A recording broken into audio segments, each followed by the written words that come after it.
Okay, first question on the left. Bob.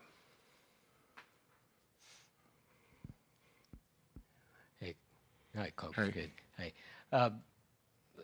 You guys competed real hard. Luka was obviously hurt.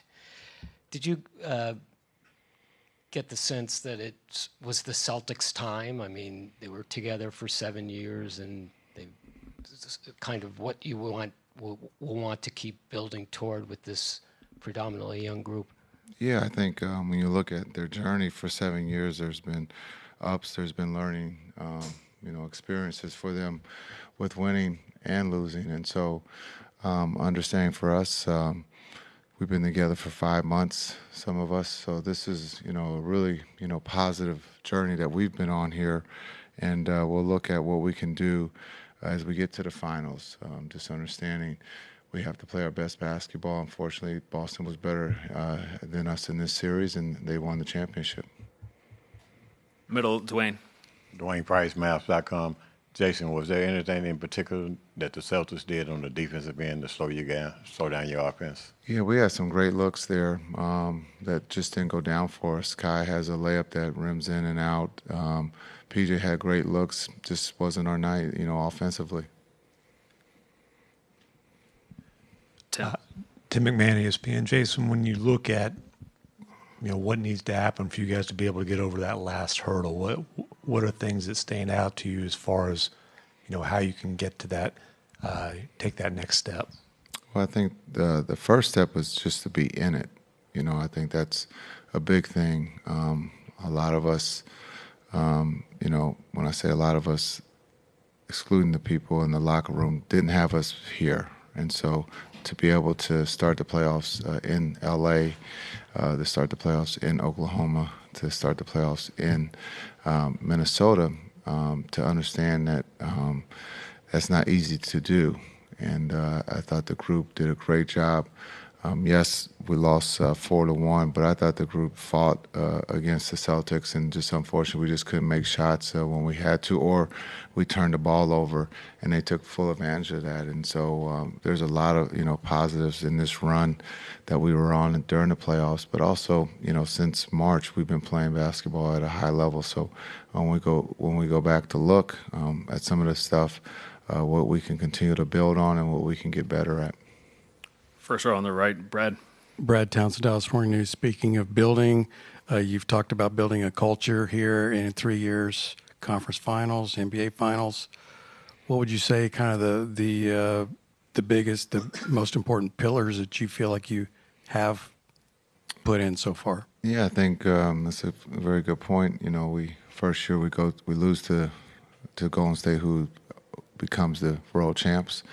And then we lose this year to the world champs in the Boston Celtics. So not a bad run in 2 out of 3 years. And so in between those 2 years, we get D-Live and some, we get trades that makes the team better. So a lot of positive things. We're a young team. And so this isn't a team when you look at, do we have to replace some of the older players? It's, we have a core, a young core at that. And so this is an exciting time to be a Mavs fan and to also be a coach for the Mavs. Second row, Tim. Tim Cato, The Athletic. Jason, obviously Luka dealt with a lot of injuries throughout this postseason run. What can he learn from this? Well, he's one of the best players in the world, and so I think the biggest thing for him is that we all, would like to be healthy, but there's going to be bumps and bruises along the way, and so for him at the age of 25 to get to the finals, to be playing his basketball at the level that he's playing is now is just being consistent, and I think we all would say he led the league in scoring. And so it also is one. So now it's just a matter of being consistent and, again, always being in the talk for MVP, because when you have one of the best players in the world, you should be always fighting for a championship. Last row, Howard. Howard Beck from The Ringer. Jason Beck here. Yeah. You touched on a couple of these things, but obviously you're a pretty young team and built around a 25-year-old star. You've got guys who just arrived, as you mentioned, a few months ago. At a time like this, I know hard to look forward, but is the next step in growth, is it just youth maturing? Is it just all these guys having more time together? Are there specific things that just maybe need to be added? Like what's the next evolution of this team, or is it some of it just evolution within? Yeah, I think it's just time. Being able to go through it, to get to know each other a little bit better on the court and off the court. And so I think it's the more time that these guys are around each other, the better they're going to be next year. Again, 5 months without a training camp. This season started in Abu Dhabi, and it's been going on for a long time. So for this group to spend time together, to fail, and to understand what it feels like to fail, and also to see what failure is, and then how do we get better and learn from that. And that's I think I've got a great group of young men who will be hungry this summer and will come back ready to play at a high level. Last question, Eddie, third row on the right. Eddie, SethGomez.com. I think it was 19-18 there, and you guys had played well up to that point, got the early deficit down.